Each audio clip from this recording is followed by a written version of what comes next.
Gotham Legend of the Dark Knight, Season 5, Episode 12, The Beginning.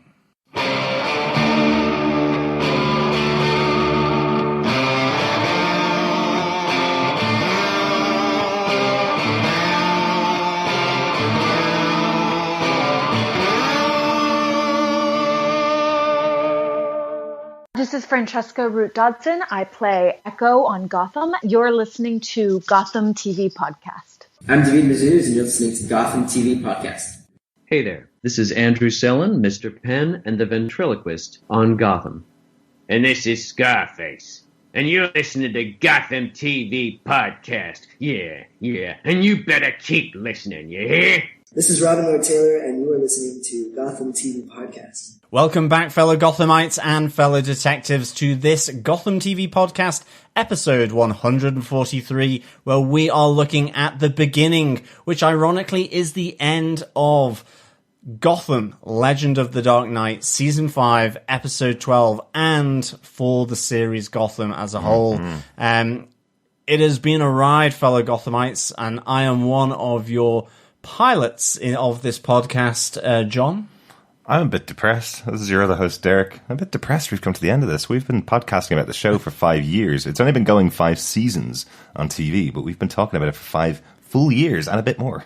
Yeah, it has been a huge and rewarding and fulfilling parts of our lives where we have discussed this phenomenal series of Gotham. It's been through changes. It's had different things, different aims, different focuses. We've had different actors, different showrunners, but it all comes to this final episode, episode 12, which is The Beginning. And it has been great to share Gotham with all of you guys and gals in the Gotham community that listen to our podcast. Whether you listen indirectly and we don't know anything about it, or whether you're really part of the community of Gotham TV Podcast over on our Facebook page and our Facebook group, as well as our Twitter account. It has been a pleasure sharing and being part of this phenomenal community, whether it is on the podcast, in the Twitterverse, at the conventions that all celebrate the characters, the cast, the showrunners and production crew that deal with Gotham, whether it has been from San Diego Comic-Con to New York Comic-Con to Heroes Villains Fan Fest to you name it, even the place up in Blackpool that we went to, which pretty much was a health hazard. You name it. That was Star Fury, John. Star Fury, yeah, exactly. Or blocked it out of your mind. Yeah, it's absolutely been a pleasure to meet all of our fellow Gothamites, whether virtually or in face-to-face, in public, wherever it was. It was awesome to meet all of you. Awesome to do this show and do this podcast for so many years. It's not over. We're not stopping all of our coverage of podcasts. We've been podcasting over on Defenders TV Podcast about all of our Marvel stuff. We've now combined it all together over on tvpodcastindustries.com, where you'll get all of our future episodes going forward, and all of these ones. If you want to go back and look at just the Gotham stuff, that's all over there already as well. So make sure you subscribe to tvpodcastindustries.com as well. Wherever you find good podcasts, you'll see us there. Yes, and of course, remember, we will be following Pennyworth season 1 as well of this show. Yes, that's due for release on the 28th of July. We saw the second teaser trailer last week. These teaser trailers are about 30 seconds long, just giving an indication of what's going on in the show. Remember, the showrunners for this show, Danny Cannon and Bruna Heller, are getting back together to start a Pennyworth. It seems like they couldn't get far enough away from the DC Comics universe when they started off Gotham, because it's obviously got all the villains in there now. So they decided to go even further back in time so they wouldn't have the pressure of the Batman and DC universe in this Pennyworth show. They're going to tell the story of young Alfred Pennyworth in London, as far away from Gotham as you can possibly get, I think. But really looking forward to it. It's going to be kind of exciting to see what they can really do with a character that nobody knows too much about. It's their early years. They have referenced already that this is very similar character to the one we see in Gotham, but most of the rest of the stuff we see is so far in the past that we won't get any kind of indications to any Mr. J's or anything like that from the Pennyworth series. But really excited to see what they're going to do. Yeah, so come on over, fellow Gothamites, and join us over on TV Podcast Industries, or TVPI for short. join in our Pennyworth podcasts. Yes, I wish we'd gotten the website for tvpi.com, but I think that might be taken by a couple of private investigators working in TV, unfortunately. Yes. So, unfortunately, yes, at the moment, TV podcast industries is the way you'll find us, but I'm sure we'll find us under Gotham Podcast for a while. So I think with that, on with our spoiler-filled review of this, the final episode of Gotham, of Season 5, of the series as a whole. Of Gotham TV Podcast. Let's start at the beginning of the last episode of Gotham, called The Beginning. Yes, this episode is directed by Rob Bailey. He's directed so many episodes of this show. This is the 11th episode of Gotham that he's directed. He has directed the Season 3 finale of this show. It's not often that Danny Cannon and John Stevens aren't involved in the finale. So Danny Cannon has been involved in many of the finales in the past, and the pilot or the premiere episodes of the show, but unfortunately he's already off working on Pennyworth at the moment, so he's not on this one. But Rob Bailey has directed loads of episodes over the past. He did Penguin, Our Hero, earlier on this season. It's episode 3 of this season as well.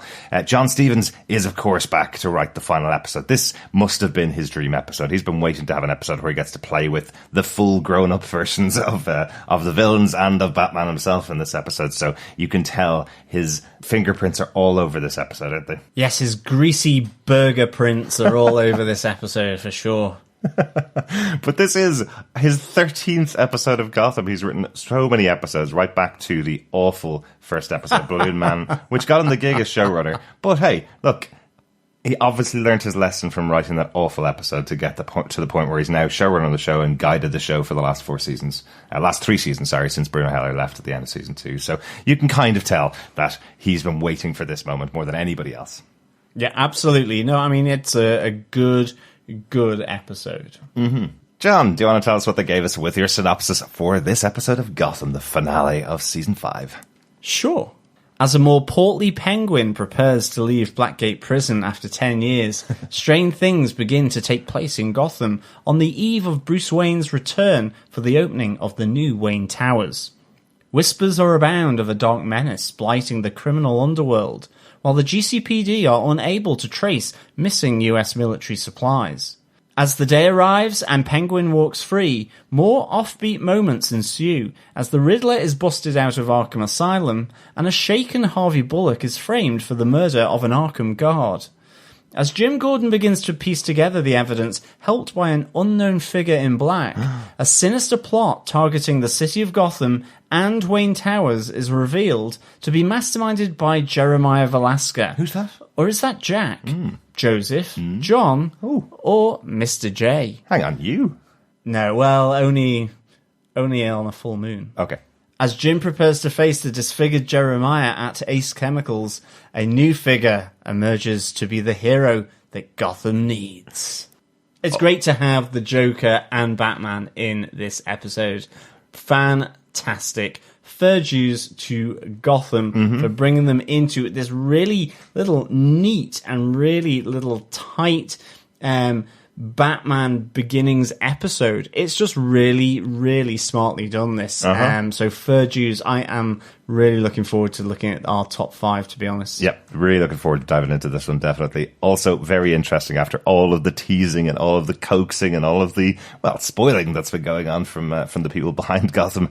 They genuinely don't have the word Joker or the word Batman said in this final episode. They did everything they possibly could to make it very plain and clear that that's what they're saying here. But we have the man dressed as a bat, and we have, I don't really know what my name is, but that's a joke. So I like it, and every word begins with J, so very cool that we're on this final episode. But John, let's get into case note number 1. Just one thing to mention before we get into it, because obviously we're going to go right into full spoilers on this final episode, but obviously the show itself starts off with a final moment with David Mazouz going off to Nepal, we think, which is where the character appeared at the start of Batman Begins, going off to get his initial training, effectively. So this is the bit that ties in quite directly with the mythos that was kind of created by Christopher Nolan and Jonathan Nolan when they did their version of Batman Begins. So having this final scene with David Mazouz at the beginning of the episode does tie it all back in. So while this episode feels very standalone for the rest of it, I actually think you could have put episode 11 and episode 12 back to back and just had this after the ad break, setting up the fact that we were going into this 10-year leap or 10-year time jump, I suppose. Yeah, definitely. It probably worked quite well in a binge. That was a really nice moment, actually, with Bruce arriving at the docks in a far-off land, and you get to look towards the mountains and the monastery that he's aiming for. Yeah. Nepal, maybe not quite as close to the sea, being a landlocked country that it is, but nonetheless, that kind of thing. Massive lake, maybe? Really... Yeah, really good to see. And I think that's one of the great things about this episode is that, because they're curtailed by rights issues and all this, they can't say the Joker, they can't say Batman, and all this kind of crazy nonsense in a way. I know it's down to proprietary rights and all that kind of stuff. It's nonsense, though. They are able to really give this feel of Batman, of the Joker, of Batman's beginnings. It really does connect in nicely, and it does it in such a smart, succinct way for this final episode that it feels so familiar, but it feels really fresh as well. It is like Christopher Nolan's Batman Begins collides with Batman 66, and certainly with the Riddler and the Penguin there, and it's really nice in that sense. Well, some great comic book nods here as well. There's some animated series nods. There's the other Batman movie nods that we'll talk about as we go through our top 5 case notes. Let's get on to our first case note, John. Kind of Barbara Keane, property tycoon. She stood by her word. We saw her last episode effectively saying that if she was able to give up the bad life, the evil life, would Jim Gordon leave her alone? Would he let her build a life for herself? And we see the way that she's built a life for herself is effectively investing loads of money in land and property in Gotham. I mean, it must be to pay for her therapy bill, really, to get her on that even keel. And I think it's kind of interesting, 10 years, a lot of time has passed, a lot of water under the bridge. And I think it's good that we see Barbara Keane even keel. I like the fact as well that we go back to the sirens. She goes to get her gun. It's like she's left it there. It's like, she's given up smoking and she's put that final packet of cigarettes that have still got a couple of smokes left in, and she's had to go back for them because of the craziness that is happening on the eve of Bruce Wayne returning and the opening ceremony for Wayne Towers. So I like that they do nod back to that, but obviously, she has become very successful. I like the fact that, in the vacuum of that no man's land, she came in with the wealth from the Sirens Club and bought up all these kind of property plots. She's just built skyscrapers. Like she's going for the biggest phallic skyscraper in Gotham, trying to surpass the new Wayne Towers. And I really like this. I like that she's on this even keel, because I think that really kind of then it ties her in nicely to the Batman mythos and her daughter with young Barbara Gordon to be the Oracle and so on and so forth. Yeah, lovely little Barbara Lee Keane. Our first look at the youngest member of the Gordon family in this episode, so a 10-year-old Barbara Lee after last episode, I suppose. It is really interesting, isn't it? As we've said before, and I'm sure many people have said, Barbara Gordon or Barbara Keane at the beginning of the show in episode 1, the pilot, was a pretty messed up character in herself, but not too messed up. She was just a socialite that was, sleeping around on Jim Gordon. That's kind of it. And had a bit of a drinking problem and that kind of stuff. She was a dysfunctional rich person, and there's plenty of those. Absolutely. And now there's also plenty of these. She's just a criminal who has a property empire. It's not the first criminal that have funneled their money through property. And so I suppose she's for Gotham. She's definitely a reformed character. We'll say she's no longer killing people, it seems. So, but I do love that now she's still as competitive as she always was. She's saying to Jim, "I can't wait to see Bruce come back."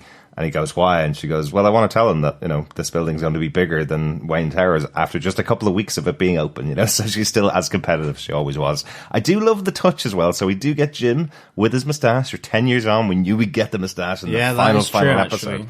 But all it takes is a quick word from Barbara Keane slagging off his moustache, and he goes home and shaves it. So showing that she still has a draw over him. Yeah, she has a bit of power over Jim. Was it a slug or was it a caterpillar? Caterpillar. Hairy caterpillar. Yeah, caterpillar.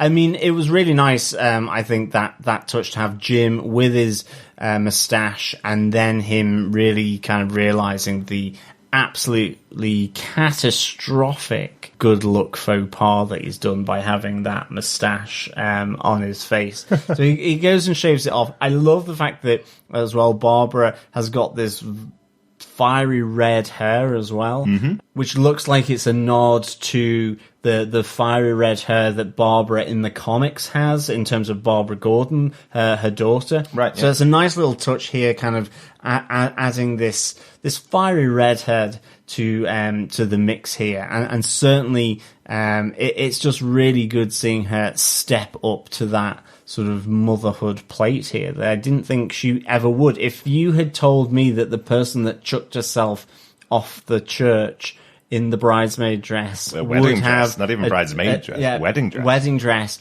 would be seemingly a fully functional parent with a young, seemingly well-adjusted daughter with a booming property empire, I would have gone Barbara Keane on it.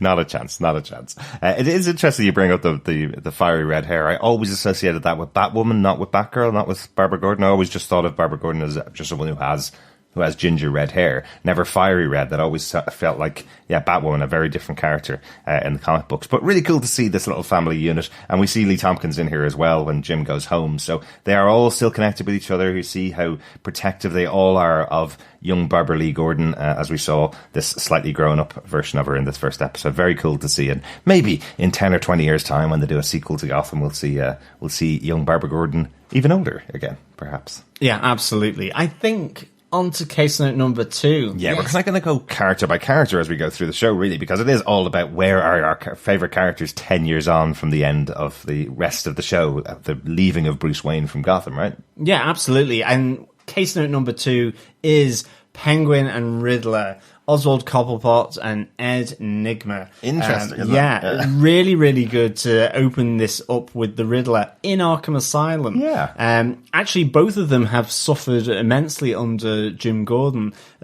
Rather than being praised for them standing shoulder to shoulder, as Oswald says to Jim, fighting the forces of Nissa Al Ghul and Bane and the sort of corrupt military. Instead, 6 months later, Riddler is chucked into Arkham and Oswald into Blackgate Prison. So it is really interesting to see a slightly unhinged Riddler in Arkham Asylum with a vegetative Jeremiah Valeska here in a wheelchair, drooling immensely, certainly after Ed shoves a blunt pencil into his leg. Not a flinch from Jeremiah here. Absolutely. But apparently that's what you do. You don't paint his bald head. Yeah.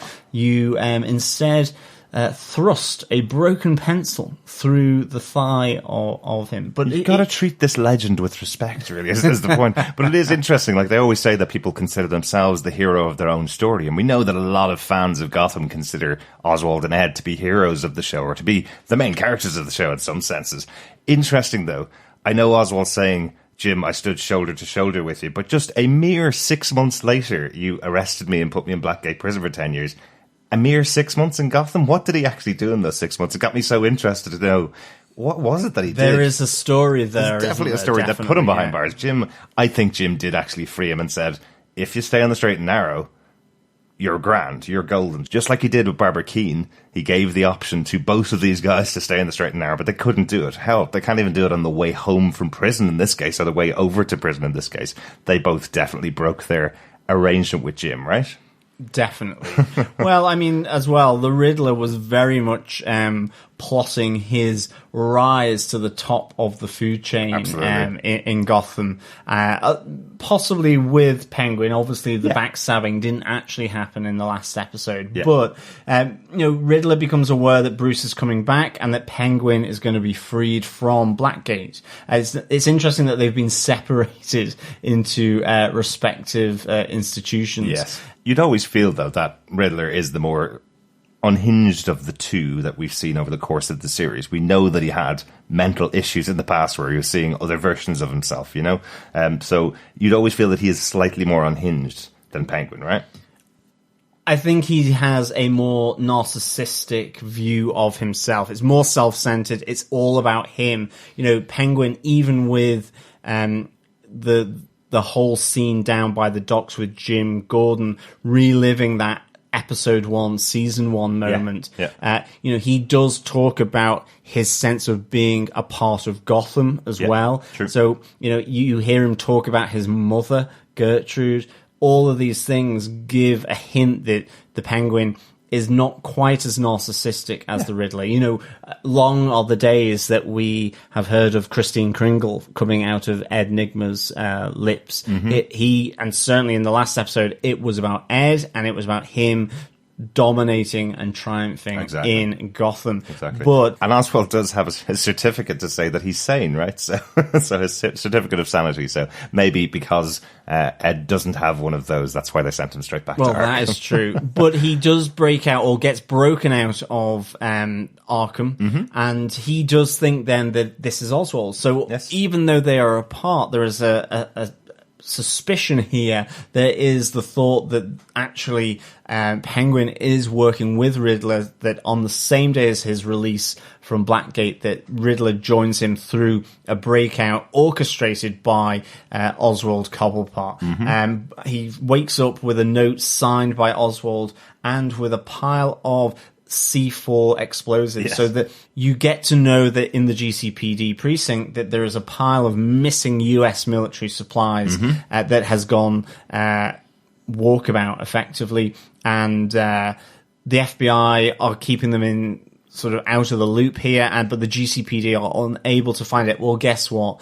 Ed finds himself in front of a pile of this, and he is tasked with destroying Wayne Tower on the return of Bruce Wayne from abroad. Yes, it is really interesting there, isn't it? Meanwhile, obviously, Oswald is arriving from Blackgate Prison. A very cool little moment where we have the comic book accurate version of Oswald Cobblepot with his little monocle over the eye that he lost at the end of the last episode. He's got a little green glass eye, I guess, in there behind this new that was monocle. Awesome, actually. I really enjoyed that kind of dilated pupil in that eye. I just thought his look on at least of the head with the top hat, the real pointy nose, the monocle, was really well done. I'm not too sure about the padding.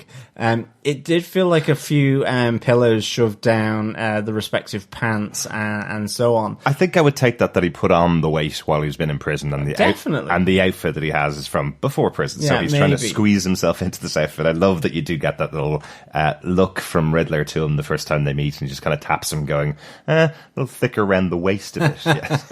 But we know all along, we've heard Robin Lord Taylor say that he never actually wanted to put on a fat suit for this character, but willing to do it for the final episode, right? So I don't think we would have got it if we had a whole season set in this world, in this 10 years later world of Gotham, but for at least a couple of scenes, fun that he actually went all out with the top hat and cane and rotund body, we'll say.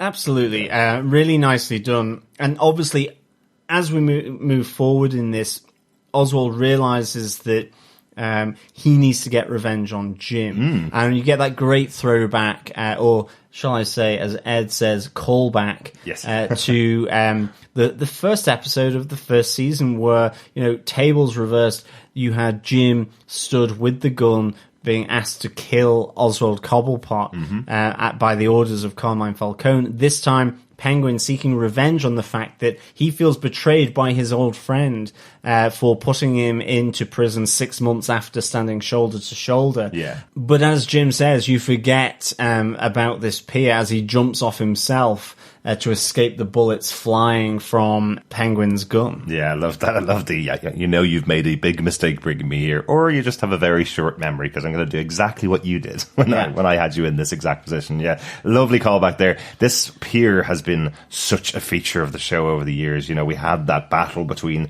Ed and Oswald going on for years, where it ended twice at this particular pier. We've had Jim and Oswald down here on this pier a few times as well, and then obviously coming full circle from the first episode to the last is a lovely touch between these characters. It's played as a little bit of a joke, really, this idea that why do people keep bringing people down to this pier if they're not going to shoot them? Why do they monologue in front of this place where they can get away, Well, the interesting thing is that actually, Jim shoots the weapon by the ear of Oswald Yeah. and pushes him in. So Oswald doesn't escape from what Jim does. Jim just doesn't kill Oswald. Whereas here we have Oswald shooting at Jim, and Jim is the one running away and diving into the water to escape those flying bullets. So, that's kind of a slight difference there. Yeah. But, as the episode goes on, what the Riddler finds out is that it wasn't Oswald that had helped him to escape at all. And there's a few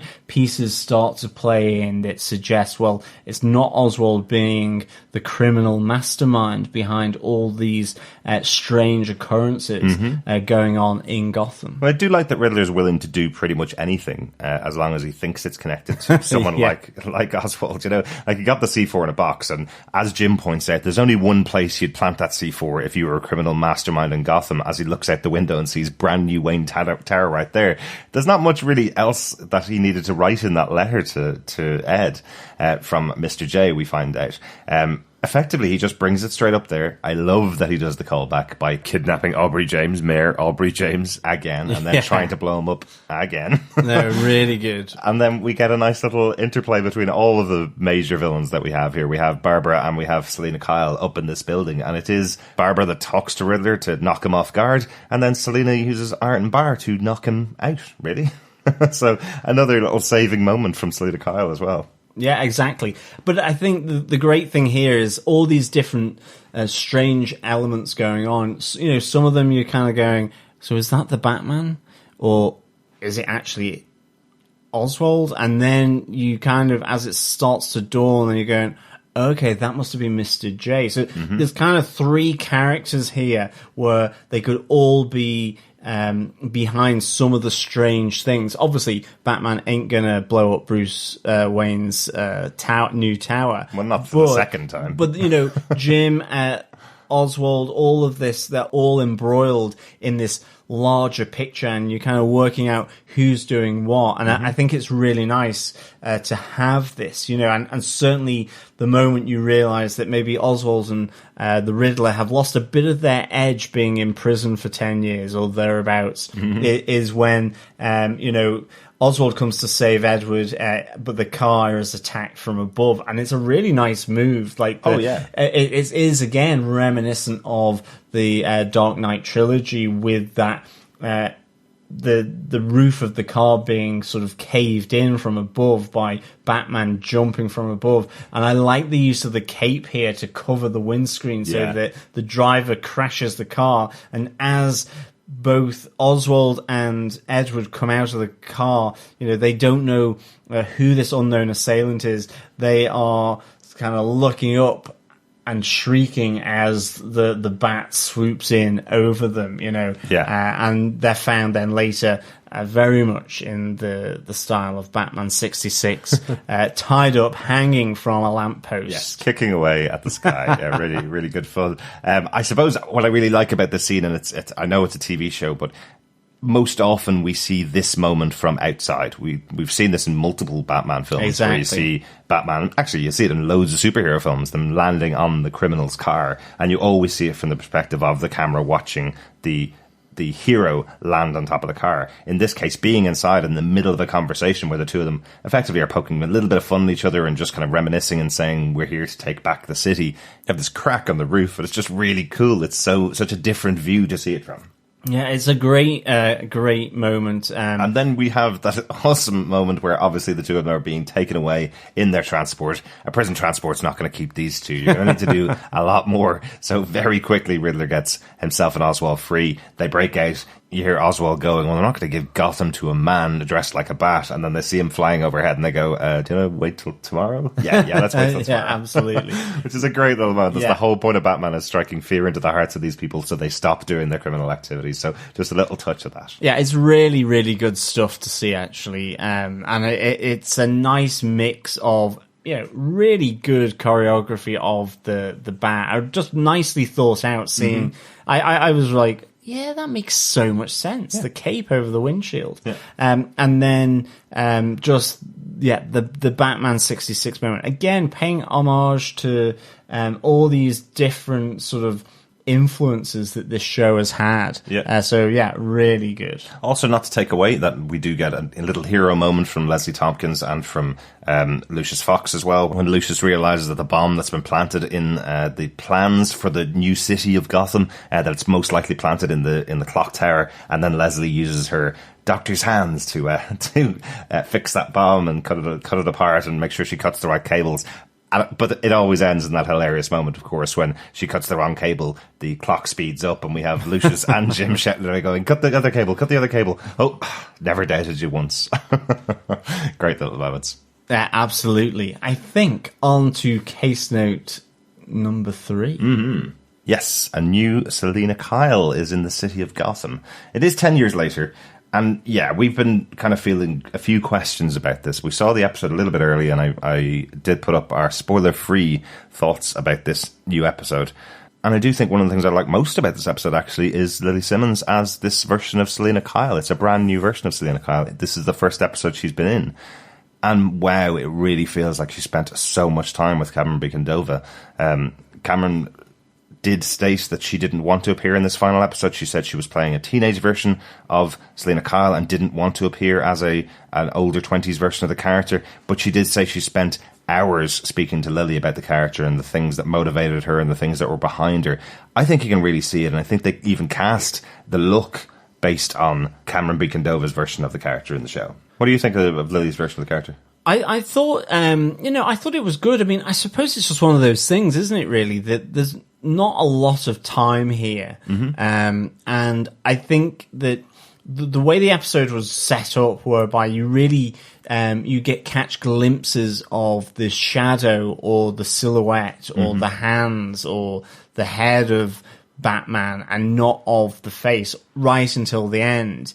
I think because of that, it was doing something very differently, and I think there just wasn't enough time for Selina Kyle, played by Lily in this episode, to really kind of come through. But my point being is that, the moments that she was on screen were absolutely fine. Yeah, it was it wasn't one way or another, because there just wasn't enough time. I mean, for me, I think Cameron Bicondova, it's great that she was able to spend time with Lily Simmons mm-hmm. in order to give her take on what she was trying to do with the character. It's a shame, as we've said in the last episode, that Selina Kyle wasn't played by Cameron Bicondova in this episode, given that it was such a nice sort of look back at all, a lot of the main characters here. But I think Lily Simmons did a great job. I think the only way you could have done it, though, is if you just had the same thing that they did with Batman, that you'd done that with Selina Kyle. I don't think you could have had Cameron Bicondova playing Selina Kyle in the same way that you can't have David Mazouz playing Bruce Wayne in this episode. I don't think that would have been possible.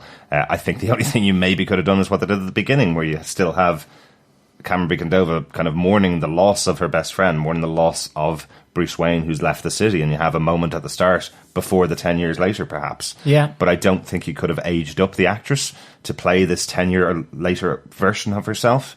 And I think you needed to see Selina Kyle getting on well. That scene, I have to say, though, the cat burglar scene, where we finally see this moment where she's really stealing the diamond, that is so reminiscent of the character. That's exactly what you want to see. This cat burglar character with the lasers going on all around the museum where she's stealing the diamond from. That's so cool to finally get a scene like. It was really good, and I really liked as well how they brought the connection being, something slightly deeper, a bit more kind of maybe instinct-like, of Selina going, I knew I was being watched by you, as she mm-hmm. speaks to Alfred, tell him, to come speak to me, or to, face me and talk to me face to face, because I like that idea that, in a sense, there is this bond, this unwritten, unspoken kind of bond between the two characters, to mm-hmm. the point whereby he knows when they're in each other's presence, even though she might not know that he's wearing a cape and cowl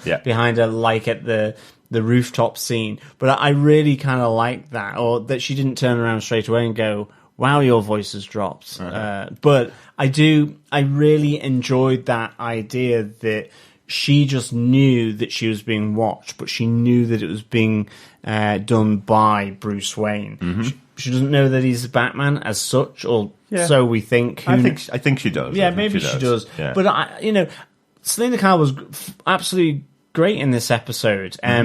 There's so little scenes in it just because of what the episode is trying to do. But I really enjoyed how she was portrayed here. But at the same time, I really wish that Cameron Beacon Dover had been able to reprise her role in some ways.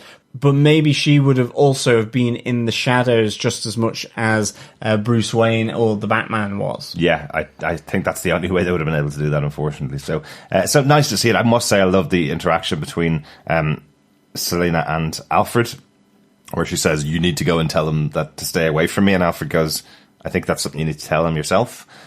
And she's kind of going, no, you tell him. And he's like, so you dressed up to the nines to tell me that you don't want to see Bruce Wayne? Yeah, exactly. Nice. He always knows what's going on in Selena's head. It's really good. But you're right, that meeting with the two of them where she meets up and tells him all she wants to tell him while he's standing behind her. I think that's one of the best scenes in the episode.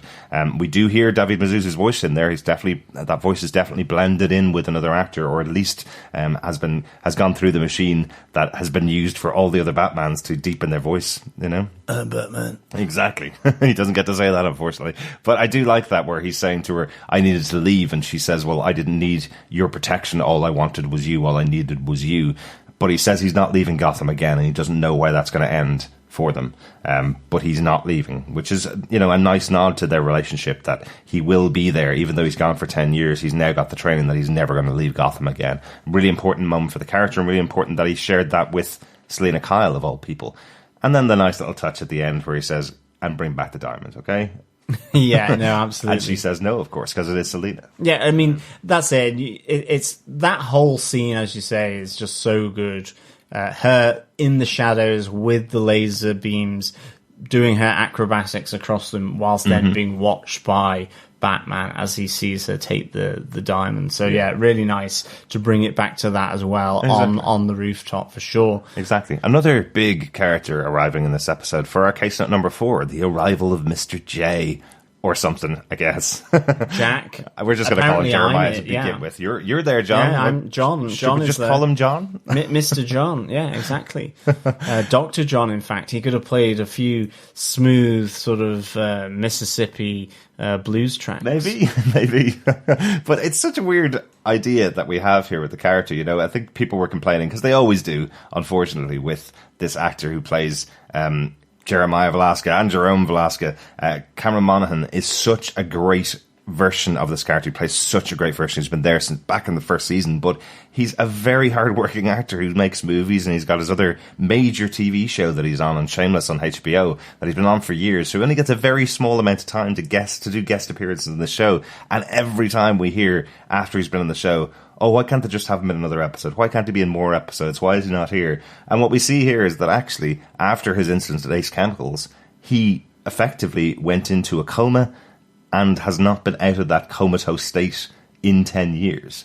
And this was all put on, effectively, so that he could eventually meet up with Bruce again. Once Bruce left the city, he didn't want to be part of it, effectively. Yeah, he's become dormant. I really like this idea that weird, isn't it? Jeremiah went dormant because the person who he has that connection with, the person who he loves, as he says, left the city. He abandoned them, he says.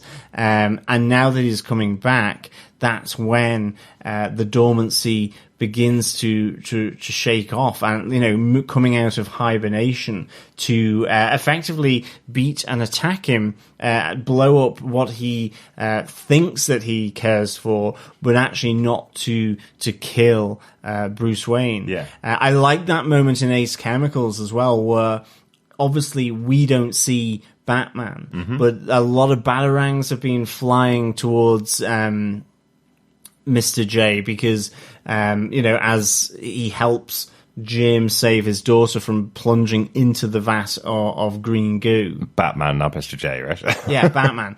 But you have that moment where Mr. J is looking up, and does he recognize him? I get the feeling that he does. He says, there you are. Yeah, exactly. Yeah. So this is a really sort of great little moment here in Ace Chemicals. I mean, it's proper symbolic for what Gotham and the Batman is all about, and certainly with his greatest nemesis. So this to me was absolutely fantastic. Yeah. And I like how they bring it back to Ace Chemicals as well. You know, that the place of his birth. He goes back there to really try and dish out pain and suffering to the people that are connected with Bruce Wayne. So again, going after the young Barbara Lee Gordon rather than Barbara Keane, and rather than Jim directly, he goes after the things that will affect them, which will in turn affect Bruce Wayne, because they are the people that he cares about. So this is just really, it's kind of like the psychotic Russian doll of Mr. J, really, that he will always go $3 in to get the person that you least expect in order to cause Bruce Wayne maximum damage. Well, exactly. Like he's trying to get Bruce out. He's trying to drive Bruce out of the shadows. Is the whole thing, right? That's his whole plan. So he doesn't want to kill Bruce directly. He doesn't want to actually shoot him or maim him or capture him or anything like that. He just wants to draw him out and show him what he's been doing, just like a crazy little puppy, I suppose. And he's just trying to get his attention all the time. That's kind of the idea of the character, really. This is very similar to Jeff Johns' version of the Joker that he's done quite recently, actually. The look is very similar to the comic book version that's there as well. The idea that he knows who Bruce Wayne is and he will just taunt him with that idea is very similar to that version of the comic books, but very different to most of the other versions of the Joker that we've seen over the years. So it's lovely that Gotham get to do this. They get to kind of remix and replay a character in a different way on this show, because it is a different universe. It's not set in the comic book universe. We know it's not set in the movie universe either. So it's nice they're able to do that. It's great to see Echo back in this episode as well. Definitely. When I interviewed Francesca Reed Dodson a couple of months ago, the actress who plays Echo, she wasn't able to tell me whether she came back. We made an agreement before going on the podcast that I wouldn't ask whether she was back in the future, and she was pretty clear about saying that she couldn't reveal it anyway, and I didn't want to know, to be honest. So I was surprised and I was excited to see her back in this episode of the show. It was really good fun to have the actress in there, and to be, I suppose, so quickly dispatched by Jeremiah once she got stabbed by, well, Stabby Babs returning to protect her daughter.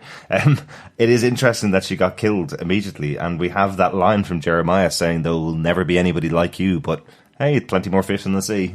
Yeah, exactly. So she may have been a little template to show you the kind of woman that Jeremiah Joker is interested in, I suppose. So that's where the nod comes from. It was a really good death scene from Echo. I love how she turns around after Barbara has stabbed her, saying, "I've been scratched, Mr. J."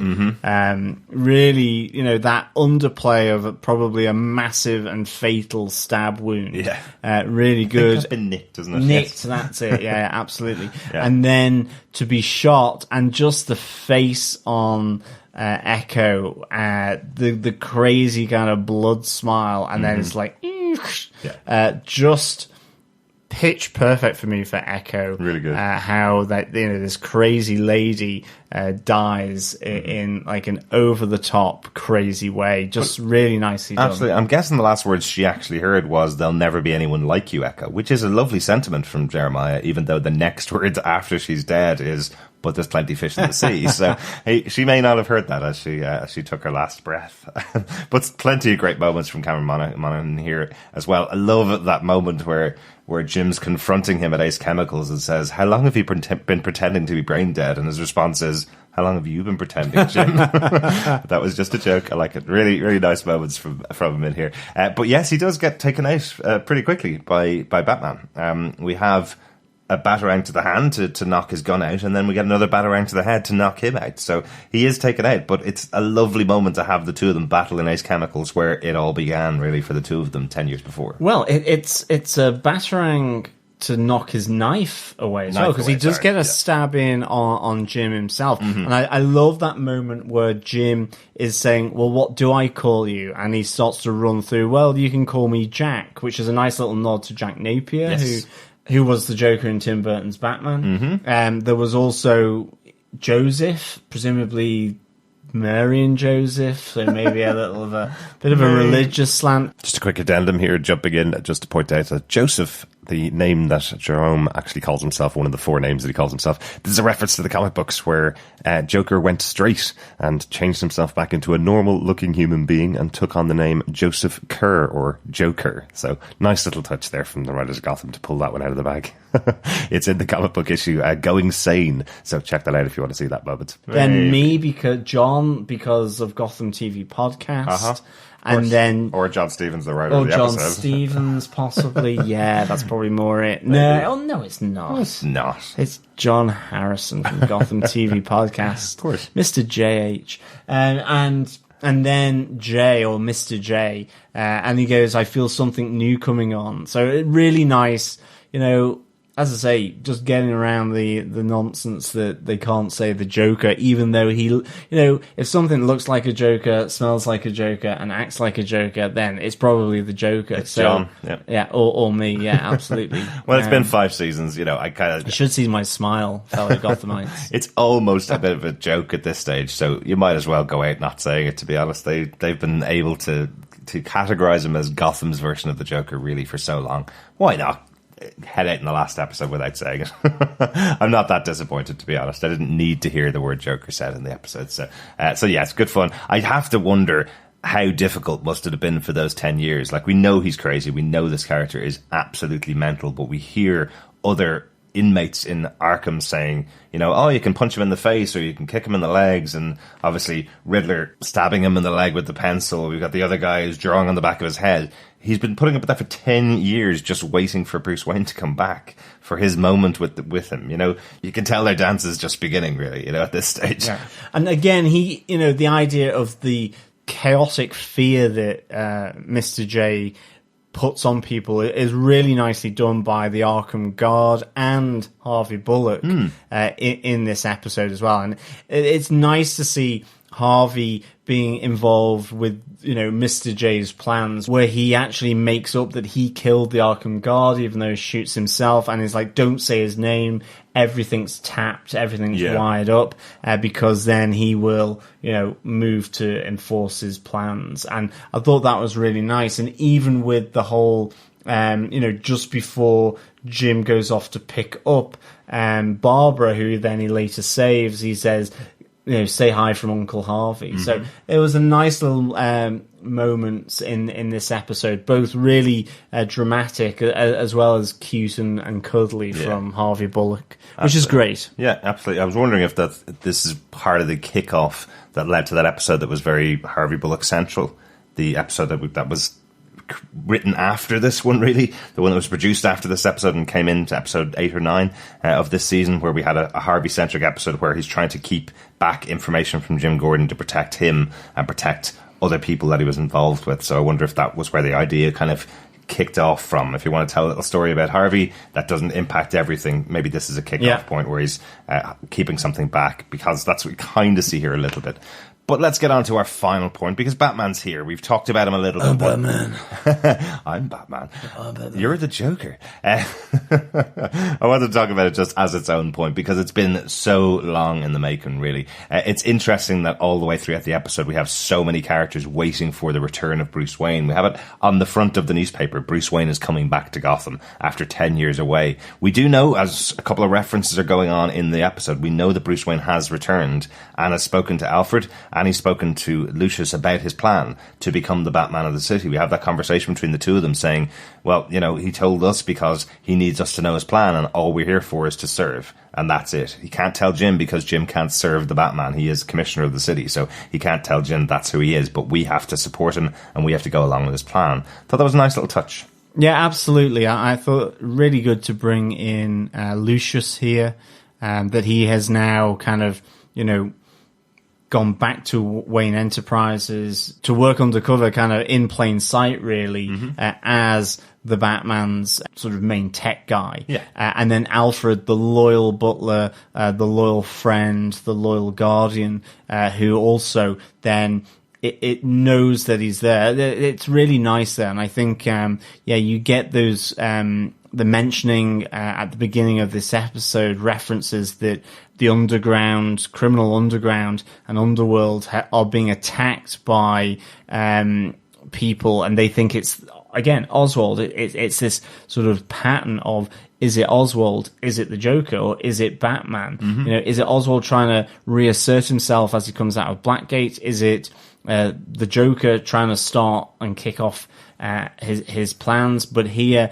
you know, I like the fact that they say, you know, people here are growling. You hear that no one has died as a result of this. And so you're really hearing about the Batman introducing himself to the criminal underworld. So really good. It's a good catch, John. I absolutely thought when I heard Harvey Bullock saying that people are hearing growling, I thought this was another wonderful Gotham reference to Killer Croc, who we've been hearing about since the beginning and never seen. I thought that was the reference, but you're absolutely right. They categorically state no one was hurt, no one was injured. That's a Batman MO. That's the whole point. It's like the GCPD don't really want to follow up on this one because, well, if nobody died and it's only criminals that it's happening to, why would you follow up on it? Which is the whole relationship between those characters mentioned in a throwaway line. Nice touch. And to be honest, I'm the first one to want a Killer Croc reference in there, to be honest. True.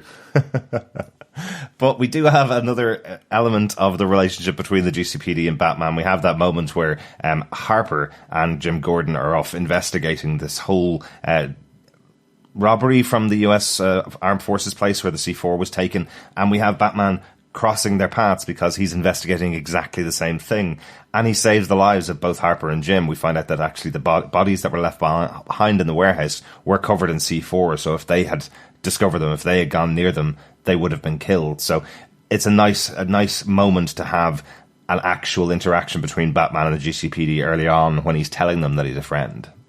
Yeah, I mean, I think it's, again, it's a really atmospheric moment in this episode in the warehouse, hearing the voice echo through the warehouse. Yeah. You know, Jim gets a glimpse, and then it's starting to realize that maybe this is someone who is an ally, who is a friend, you know, isn't trying to kill them, because to begin with, they think this shadowy figure is the person that has killed all these people in the warehouse. And then, yes, with the realization that he told them not to touch the bodies and that they would ultimately have exploded with the C4, then they kind of are able to sort of look slightly differently at this dark figure prowling around Gotham. Yeah.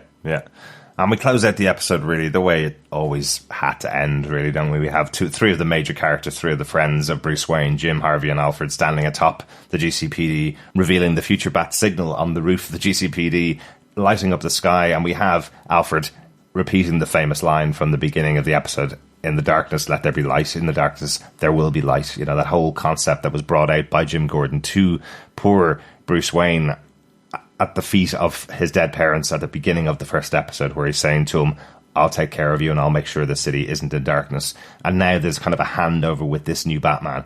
It's directly after he's taken out Riddler, Penguin and Joker, who've all had plots to either destroy Jim or destroy the city of Gotham. It's really interesting that we have this moment where he's saying, "I'm here now, don't have to worry about those crazy creepy characters, that's what I'm here for." And as the camera pans across the city to him, and Harvey going, "Who is that guy?" And Jim saying, "It's a friend." Jim knows exactly that this person is there to help them. It's such a cool moment and really sort of nicely done. I mean, I thought this was a great ending to the episode, and to have then the bat symbol fly in behind Gotham again, just so nice at the start of the end credits.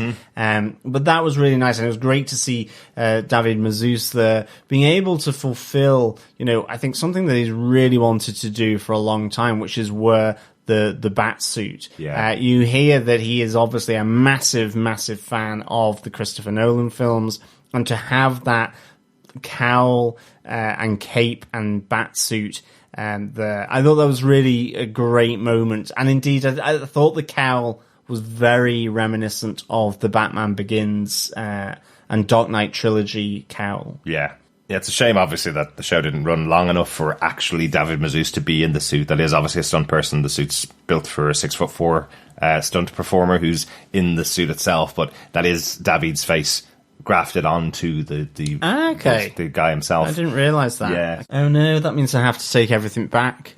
What a shame. No, unfortunately, yeah, they weren't able to get David in the suit itself. He's a little bit too young. We see him at the start of the episode. This has only taken a week after the previous episode was filmed. It's not like we've had 6 months or a year for him to be able to build up and get ready for the suit. It's a very quick turnaround in these episodes as a TV show, obviously. One of the sad things I saw during the week, an interview with Danny Cannon and John Stevens about this final episode, where they said now that they were going to do an episode with the Batsuit, they went to Warner Brothers asking, could they use a suit from the movies or the TV shows? And they said no, unfortunately. And then they went to the film production company and said, could they use any of the suits at all? Any of the old suits, possibly one of the stunt suits for the episode? And they said no as well. So once again, Gotham having to fight for everything that they could possibly get to create the show that they wanted to create for the fans of this show.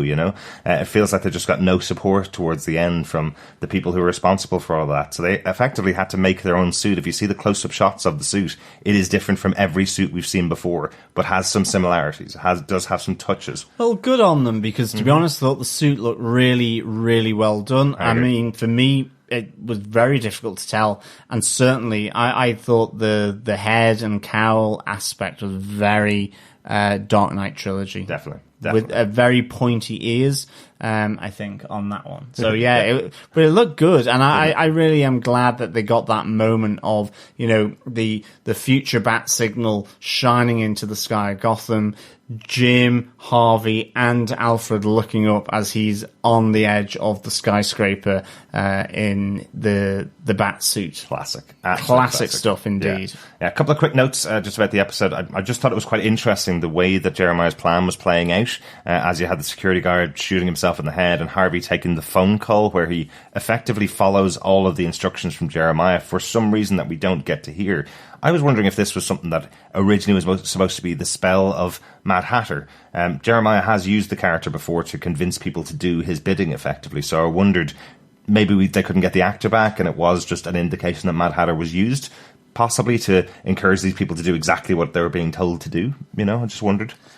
I think that's a really good idea, and I think it's a great mechanism for getting people to act above and beyond their fear, because I think, to me, it makes sense that it would be the Mad Hatter working again with Jeremiah here, for sure. Yeah. And then some of the newspaper articles, as you see the newspaper that's being read by the security guard in Arkham Asylum, just interested to see that Gotham is still going to the absolute dogs. We see a mob boss dying in a car crash, one of the headlines on the front page, and then we see Mayor's own cousin mugged as one of the other headlines. With the return of Mayor Aubrey, I just think it's fun that they had a news story about his cousin getting mugged in the city. He's still not fixing this city. This is still crazy, Mayor Aubrey. Just one final one, the Joan Jett song that's used in the episode Crimson and Clover. It's such a great song. It's used in Siren's bar when Barbara goes back to pick up the gun. It's a song that's been used back in the season finale of season 3, the episode directed by Rob Bailey as well. It's just a great song that you always hear in the background of Sirens. So it's nice that they picked out one of the favourite songs, I suppose, has been used in the past. A nice little touch. Got the moment of the week, John. For me, I suppose there's two. There's always two, really, isn't there? One has to be our introduction to Batman at the end of this episode. Absolutely, yeah. Kind of has to be the Gotham moment of the series, in some senses. Yeah, definitely. And then I think having Riddler and Penguin hanging out of a lamppost in true style, saying farewell to Batman 66 in Gotham, I suppose. I think as well, the other moment for me is the death of Echo. I thought it was just really nicely done. You get the hint to Harley Quinn or Harleen Quinzel, depending on how you want to say it. You get that. I think Echo was a great forerunner to those characters as well. And I think, just the blood coming out of the mouth was really kooky, over the topness that we expect of Echo. So really nicely done. I think for me, Gotham character of the week, it was great to have Mayor Aubrey back.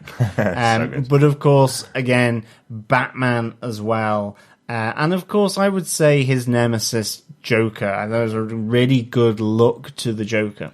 Yeah, definitely. I have to give a lot of props, as I said, to Lily Simmons. I think it's a thankless job coming in for one episode of a show, especially after 5 years of one other character playing the role that we saw I think she's the first character we see on screen right back in the pilot episode. So yeah, absolutely. So it's sad that we don't see Cameron Bigelow in the episode, but Lily Simmons does a really good job for this final episode. John, take it down to you. How do you rate the series finale of Gotham, Legend of the Dark Knight, the beginning?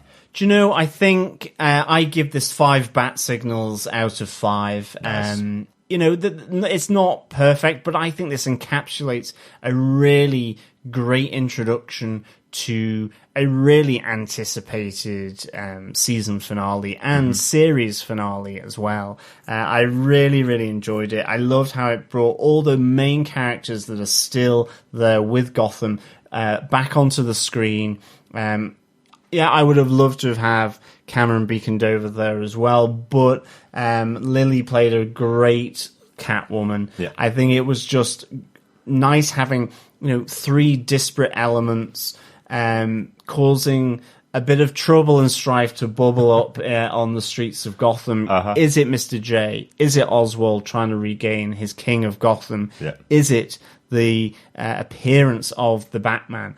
And it's a bit of column A, column B, and column C. And I just thought it was nicely done. And then to have it sort of finish with the Batman emerging in Gotham, just excellent. So I give this 5 bat signals out of 5. Nice. Yeah. I did a spoiler-free review of the episode just after we watched the episode. Overall, my only complaint with the episode is actually that some of the nostalgia that's in the episode feels a little weirdly placed when you've only seen an episode of the show, episode 11, like 5 days before is when we saw episode 12.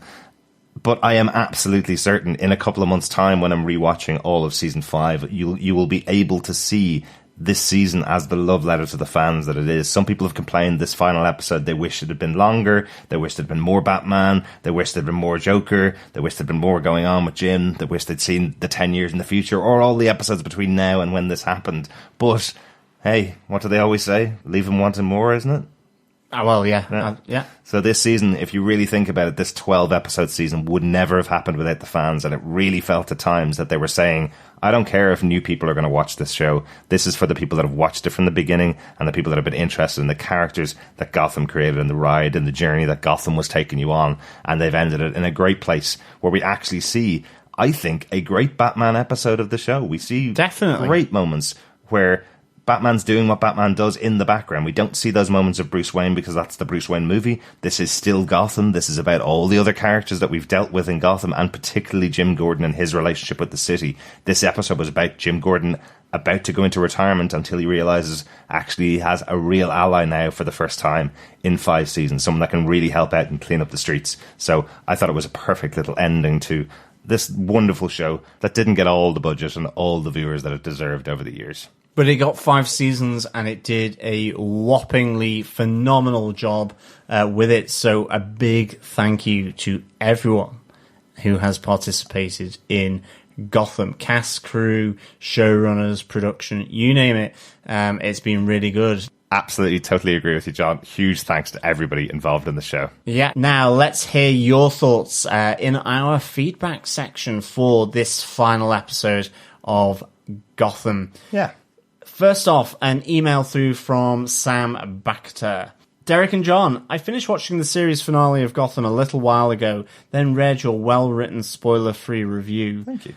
I really enjoyed this episode. While it wasn't the best of the season, there were some excellent ones. I thought it was a fitting conclusion to the series and had some nice touches, including the closing scene that gave me the feels. Mm-hmm. It was so cool to see the proto-bat signal lit up with Gordon, Bullock and Alfred looking up at Batman, and I liked what they did with the bat suit. Mm-hmm. One of my favourite moments was what Joker said to Gordon about missing Bruce for all those years. I thought that kind of paid homage to Joker in The Dark Knight when he told Batman, "You complete me," in the interrogation room. Yeah. I also liked that other key characters had a good amount of screen time during this episode, and I thought that Lily Simmons did a nice job in the Selina Catwoman role.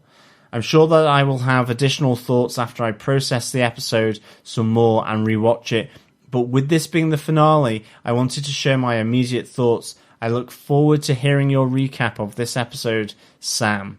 Thank you so much, Sam, for that. Yeah, absolutely. I think this is a tough episode to get right, and I think pretty much by and large they did that. Yeah. They got some good screen time of all those people involved, and yeah, I think the proto-bat suit, the proto-bat signal, all of that coming together, the Joker being there, so good. Yeah. Absolutely. Thanks so much for that, Sam. We also had an email in from Natalie. Massive email. Thanks so much for sending the email in to us, Natalie. We're going to just take some bits out of this email for, as you mentioned, for this episode. And Natalie says, hello lads, after falling silent due to the time it took to both listen and respond to your podcast, I am back one more time with my own final thoughts on Gotham. Last things first, let's talk that finale. I loved that it felt like a premiere episode in many ways. It would be easy to strip out the callbacks and Easter eggs to past events and use 90% of the finale script as the pilot to a new Batman show. There's even an obvious Season 1 arc where separately Gordon and the Riddler sleuth out who Batman is, and Lucius and Alfred urge Bruce to let Gordon in on the truth and begin the alliance we know in the comics. Plus the cute and feisty Barbara Lee Gordon could start her own superhero evolution in an echo of Bruce's. That's a nice touch. Yeah, I think that would be kind of cool to see that if we saw that in the future. I do think it's probably, they will need some time if they ever wanted to do this as a show. They do need some time away from where the show is at the moment. But yeah, really nice touches. Natalie continues, when I heard that Cameron Biekendova would not be future Selina, I was disappointed, but I respected the decision because I knew she must have had good reasons, and I applaud the excellent casting and makeup for aged up Selina. This decision made better sense when I realised that David Mazouz was not really around for the time jump either. David and Cameron either had to be together for a Batcat moment or neither of them. Otherwise, it's a bit too weird to have one but not the other. I do wish we had some future Bruce, either as David Mazouz or a recast with the usual ducking out in his own party for a Batman moment, or a trip into the rebuilt Wayne Manor with the Batcave below. I wonder if, had Season 5 got a full 22 episodes, they would have done 2 episodes of the time jump, but Gotham was conceived as the Jim Gordon story and the finale stayed true to that. So we saw the Bats emerge from his point of view. Yeah, that's very true. That's very true. I suppose the way I would look at it is we got 10 episodes and they added 2 and didn't add anything to this finale episode. They chose to do those 2 episodes as standalone stories in the middle of the season. So I'm not sure whether we would have gotten any extension to this storyline that we see in this episode unless there was a commissioning of a new series. Remember, you would have had to build a new Wayne Manor set even to be able to do those scenes with Bruce. But it would have been great to have seen for sure the rebuilt Wayne Manor and the Batcave below. I think that would have been really, really good. And I'm absolutely with you. I think you have to absolutely, respect the choice Cameron made not to come back. And I think Lily did a really good job here. Yeah. And I think I'm coming around to definitely both Natalie, your view, and Derek's view that, yeah, you either have both of them or you don't have either of them. Or, in a sense, you do what they did in this episode, which is limit the screen time of David Mazouz. Yeah, totally agree. One thing I didn't mention, actually, as we were going through, we'd mentioned it beforehand, but what I do love about this episode is that it's kind of a jump through all of the sets that we've seen all the way back to Season 1. We have, Arkham Asylum's in there, Blackgate's in there, we have the docks, we have GCPD, obviously, we have a warehouse, of course, have to have a warehouse, you have Wayne Towers as well, loads of different sets that we've seen over the course of the series. So they did do their best to use what they had available to tell the story of Gotham in just this 42-minute episode. Natalie continues, I disliked the still not quite Joker, both the makeup design and the lack of official naming. I miss the thick head of green hair of classic Joker. Cameron Monaghan is, of course, still great, though, and a nice nod to Burton's films, with Jack being one of the J names offered. One of my favourite moments was finding Penguin and Riddler tied together and hung from the lamppost. So comical and so perfectly Batman 66.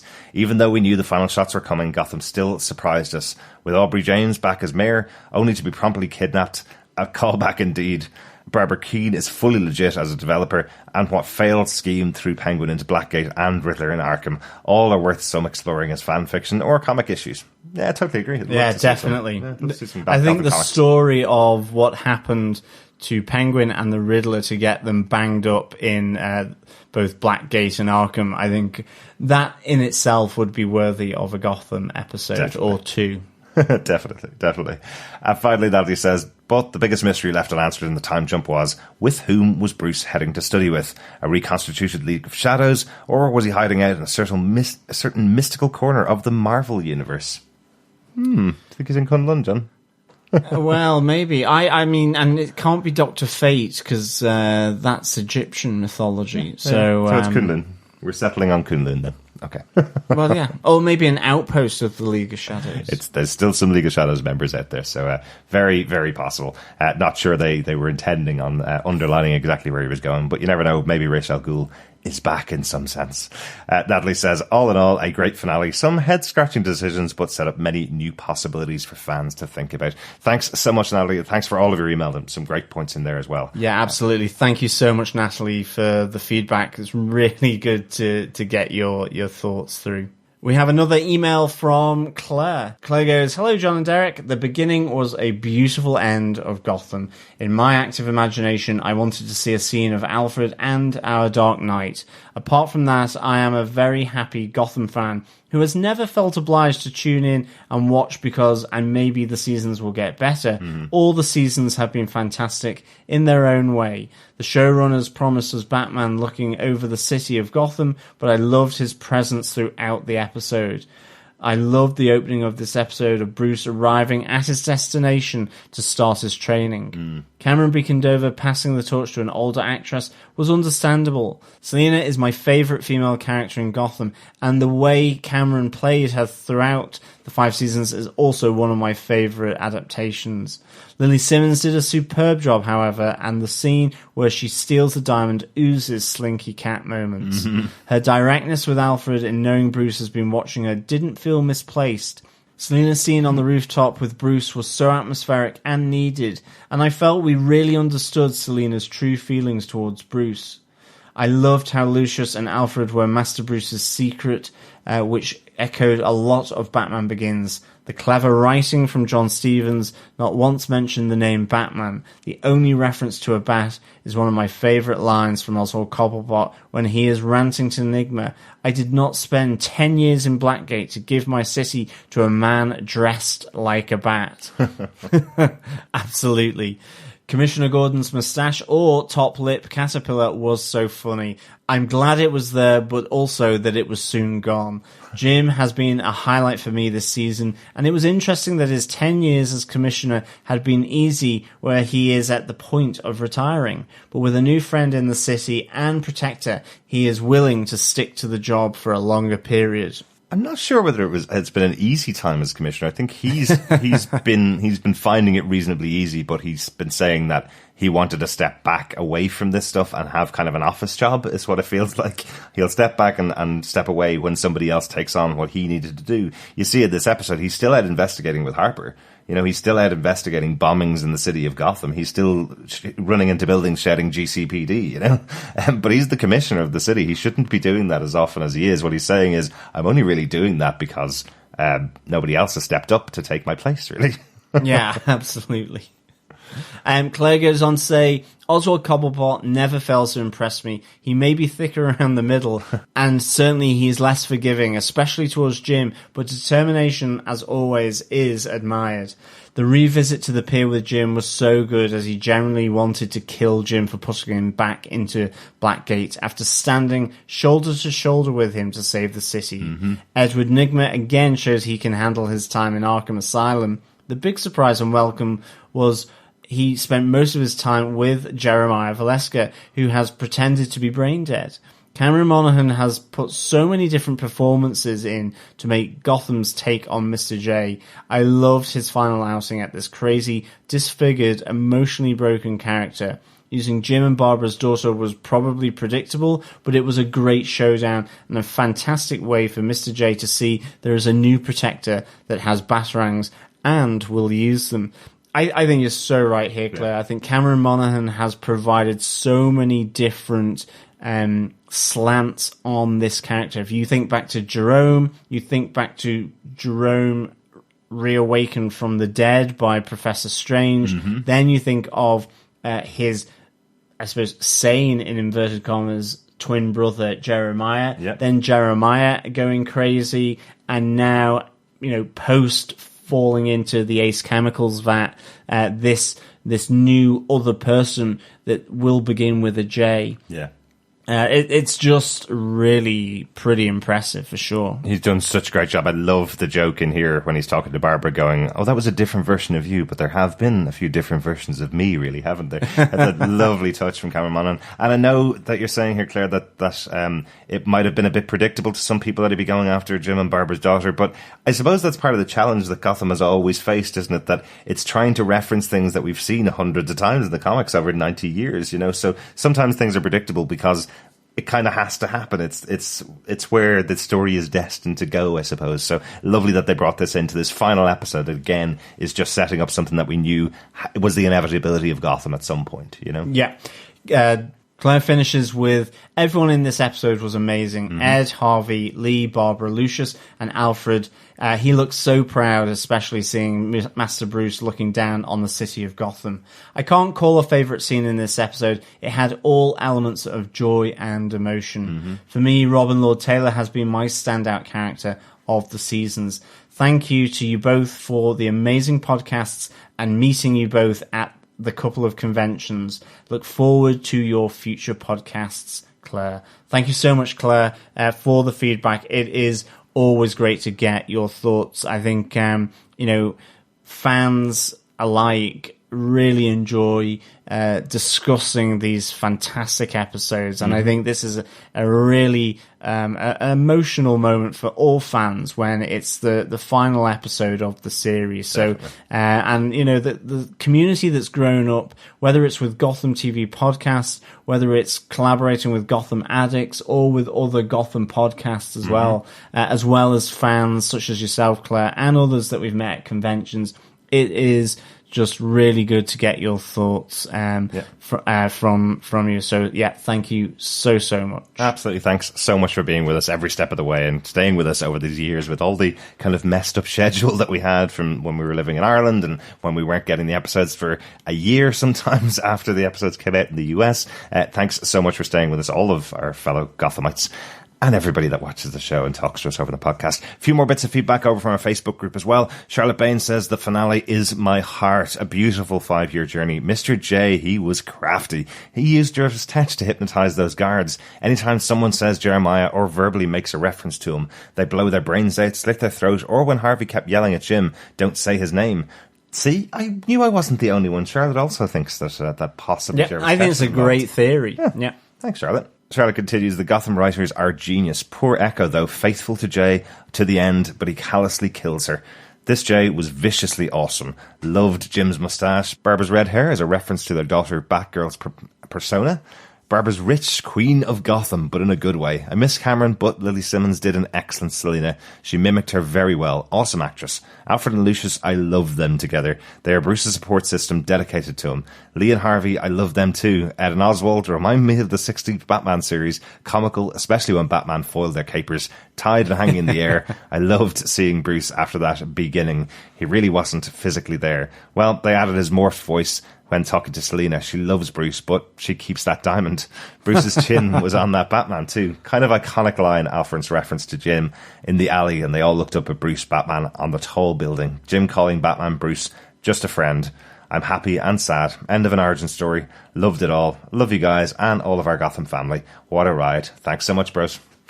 Well, thank you so much, Charlotte, for that. Really good to get your thoughts. Yeah, absolutely. So many good moments in this episode and across the series, and really good to have the danger, the drama, the comedy, the fun, the references to Batman 66, the references to the Dark Knight trilogy, the look at comics, the look at the cartoons, all just really, really nicely done. Roger Sprong over on Facebook also says, in the podcast, I hope you get into the final exchange between Selina and Bruce Batman. That was one of my favourite moments. Selina has rarely opened up like that before, but when Bruce Batman says, return the diamond, she hesitates and then says, like hell. Haha.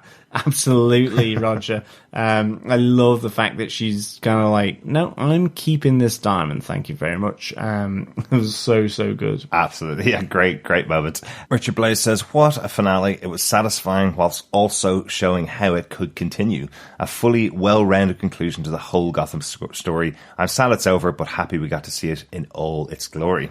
I totally agree with you, Richard. Loads of little touches of how it could continue as a show, but a lovely way to end this Gotham show. Yeah, definitely. Sam Baxter returns just like the Dark Knight. Over on Facebook saying, I really enjoyed this episode. I thought that it was a fitting conclusion to the series and had some nice touches, including the closing scene, which gave me the chills. While I'm sad to see the series end, I'm also glad that we got this final season. It wouldn't have felt right if they had ended things with season 4, and this way there was a more sense of closure. I completely agree, Sam. I think we are blessed that we got the season 5 and that they really moved the series towards being able to have this really great closeout to season 5 and to the series with that, as you say, a really amazing closing scene, which is so iconic. And I loved how the bat symbol flies through the cloud at the start of the closing credits with Gotham on the screen. I thought that was really nice as well. So cool, so cool. Finally, Teresa Photos says, you had such a terrific WTF moments video this week. So much to talk about with this finale. A few things I noticed and wondered about. Babs' red hair, the first thing that came to mind was Batgirl hair. I wondered if Barbara Lee would use her mom's look for her Batgirl disguise. They seemed close, which was nice to see in the episode. Barbara Lee saw firsthand what Gotham villains could do. That's really interesting. Yeah, maybe she does take that look from Barbara Keane in this episode and incorporate that into her Batsuit in the future. That's really cool. Teresa continues saying, I also wondered if the Batman voice was David's as well, only edited. Yep, it definitely was. Yeah, it was definitely his voice. You can hear it when you hear that conversation with Selena. You can hear some David in there too. Yeah, definitely. Without a doubt. And finally, Teresa says, is it me or was Jeremiah channeling Marlon Brando in this episode? Seeing the future bat signal was great. I got the feeling Gordon figured out that Bruce was Batman in the end. I have to say, I felt exactly the same thing. I felt like Jim was going, oh, I've put 2 and 2 together. I'm a pretty decent detective. I know that this is the character. There are some versions of the story where Jim has always known that Batman is Batman, in the same way that Aunt May knows in some stories that Spider-Man, Peter Parker, But there's no point in saying it to anybody because they're on your side, right? You don't need to tell anybody. If he needs to have that protection to keep his friends and family safe, then why spoil it for everybody, I suppose? Yeah? Yeah, no, absolutely. I really got that sense as well. And I think, for me, it felt more because Alfred was giving it up. I think, because Alfred was omnipresent here, but Bruce Wayne was nowhere to be found. However, there was this moment where it kind of ties them together, really.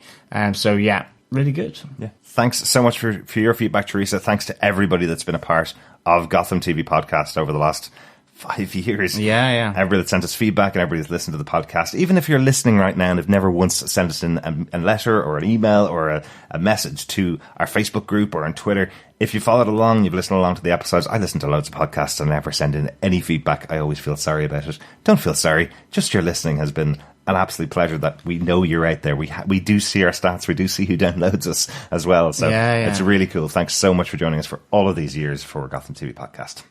Yeah, absolutely. I mean, Gotham was the first show that we ever podcasted about. There was some horrific ups and downs with the international release dates that kind of, meant that we were there or we weren't. I think with Channel 5 and just delaying a lot of season 2 and then season 3, it was difficult. And losing the rights. Yeah, exactly. But, the great characters in here, great characters being reborn, killed off, reborn again, locked up, escaped, locked up again, great characters that were recast for other reasons, great characters that just left the show or were written out because of a change of direction.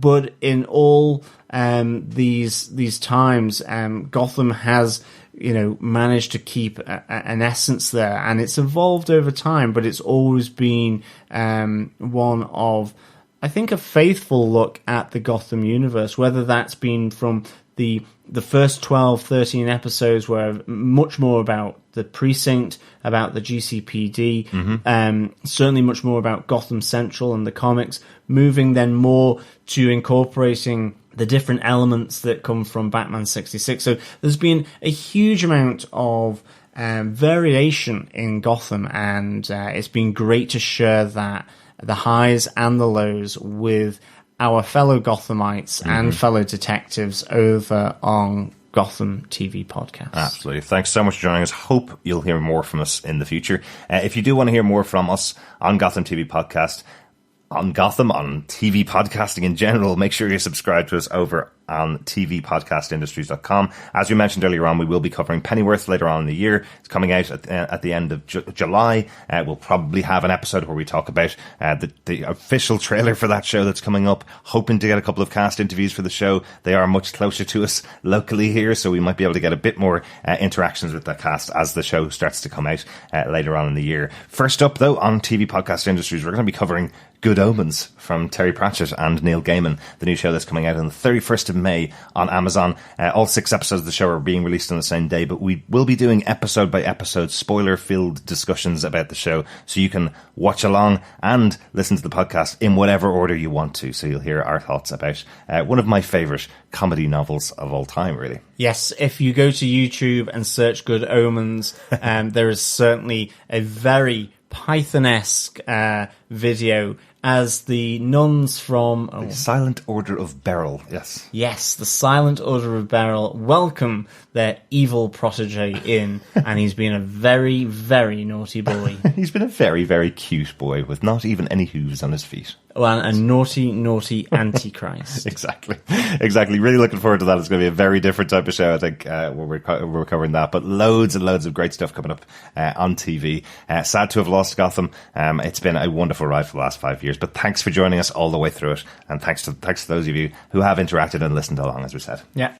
When I was listening back to the final edit of the podcast and just going through the final touches to fix up the episode, I realised that neither of us had said a huge thank you to one big group of people that has made this podcast really special for us over the years. All of the awesome actors and people behind the scenes in Gotham who've, some of them come on board on the show and some of them organise the interviews. You know, we've had Andrew Sellon this year who played Mr. Penn. We've had him on twice this season. We've had Francesca Root Dodson who played Echo, had her on earlier on this season. We've had Devin Mazouz who plays Bruce Wayne, the Bruceville-ganger, 514A and Batman. We've had him on 4 times throughout the show. Drew Powell's been on a few times. He played Butch Gilzine and Solomon Grundy back earlier on in the season. We also had Sean Pertwee on really early on in the show. His performances off with Pennyworth, always one of our favourite characters in the show. So many other cast members that we interviewed at other conventions. We interviewed Robin Lord Taylor, Corey Michael Smith with Drew and David back at Heroesville and FanFest in London last year. And then back in New York Comic Con, we had Jim Gordon himself, Ben McKenzie with Robin Lord Taylor, Corey Michael Smith, Erin Richards, who obviously played Barbara Keane, Jessica Lucas, who played Tabitha Gallivan, James Frayne, who played Theo Gallivan and Azrael, Michael Chiklis, who played Captain Barnes and the Electrocutioner, and all of that along with executive producer John Stevens. And then before that, we had back in New York Comic Con 2014, we had Ben McKenzie and we met Donald Logue, who played Harvey Bullock, possibly at the time the biggest actor on the show. But that's where we met Sean Pertwee and Erin Richards and the showrunner originally, Danny Cannon, back in 2014 in New York Comic Con. Last but not least, we also want to thank Victoria Cartagena and Andrew Stewart Jones, who played Rena Montoya and Crispus Allen in Gotham Season 1. They were the first people we ever interviewed for Gotham, and they got in contact with us, or we got in contact with them before the show even started running, and they were gracious enough to come on board with us for 2 episodes, 2 interviews back in Season 1. We've been in pretty regular contact with Victoria over the years, and she's always been really thankful of all of the fandom that remember her from her time on Gotham. She's had a great role on Jessica Jones Season 2, and she's had a number of other high-profile gigs over the years. Always happy to see the cast of Gotham go on to different things, and hugely proud of all of them for coming on board with myself and John over the years and having conversations about the show and listen to us being nerding out about the show and about their performances on there. So thank you to all of them, along with all of you, our listeners. As always, fellow Gothamites, it is a pleasure speaking with you, and we want to take this opportunity to say a big thank you to you all, and to all take care and to really love one another. That's it, old friends. That's the end of our adventure, at least for Gotham. As always, there is another, as they say in Star Wars, and we will be back with Pennyworth, as well as Good Omens. Please check us out at tvpodcastindustries.com. And so, of course, we will be back with you again soon. GCPD! This is Victoria Cartagena. I play Renee Montoya on Gotham. Hey, this is Andrew Stewart-Jones. I play Crispus Allen on Gotham. Do not cross Allen and Montoya. How would Alfred deal with these two visitors to Gotham from Ireland? Well, I mean, first of all, how did you get to the door? And secondly, I'd grasp you firmly by the elbow and I'd walk you very smartly to the gates, and I might even show you my commando knife. How's that? You could set the dogs on us as well. Yeah, well, no, I don't need dogs, mate. When we were in San Diego, the show wasn't on yet. So it's an odd thing to interact with fans who haven't seen it yet, because they're excited and also, you know, this is not going to suck, right? You know, kind of thing. And you're like, no, I really think it's going to be good. He really just wants to get to the finish line. He may want to stash some money on the side, you know, legally or not, and he wants to get to his pension. And then Jim Gordon comes in, and he's seen 50 of these guys, except they've never been Jim Gordon. They've never had the kind of moral fiber of this guy, and it reawakens in Bullock the thing that, you know, Jim Gordon's such a strong character that it changes Harvey. You know, it reminds him of who he used to be. One of the big things about Gotham is the strength of the female characters in the show. Can you tell us a bit about Barbara's strength, where she gets it from, where she brings it to? Good character, good question. I'm glad it came to you. Yes, Bruno Heller, our fantastic creator, writes amazing female characters. I've always watched his programs, always had these fantastic female characters, which is so brilliant to play and so important. And I feel like television is really leading the way at the moment with this. And Barbara, personally, I feel like she's such an interesting character. She's really strong, very intelligent, she's really motivated.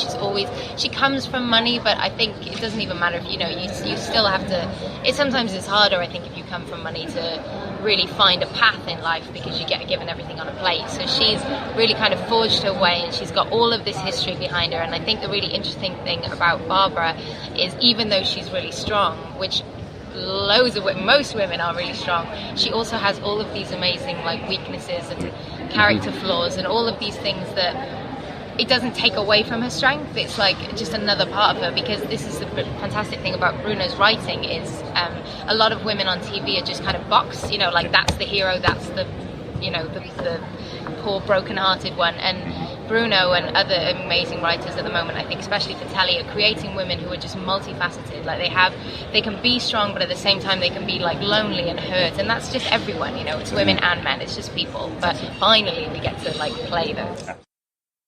I'm John from Gotham TV Podcast. How does Ed Nigma's other side develop now that he's let the other side out the box, and what implications might that have for Christine Kringle? Oh, many implications. Well, we'll see on Monday. I think there was a sneak peek released by somebody where, you know, Dark Enigma is essentially the catalyst for Ed to get the things that he wants, which is, you know, attention from Kristen, love from Kristen, a date. And so he's just going to be pushing him to man up and have some courage and take chances. And so we'll see Ed finally just say what he should have said about 20 episodes ago, which is like, will you go on a date with me, or go on a date with me? Don't even ask, just tell it. Hey, this is Drew Powell. I play Butch Gilzine on Gotham. And this is Francesca Root Dodson. I play Echo on Gotham. This is Andrew Sellon, Mr. Penn, and the ventriloquist on Gotham. And this is Scarface. This is Robin Lord Taylor, and you are listening to Gotham TV Podcast. You are listening to Gotham TV Podcast. I'm David Mazouz, and you're listening to Gotham TV Podcast. Thanks for being a Butch supporter. Butch loves you, baby. John, do you want to tell him what they gave us? Him? Do you want to tell John Stevens what he gave us with his synopsis for your episode? Yes, I will tell him.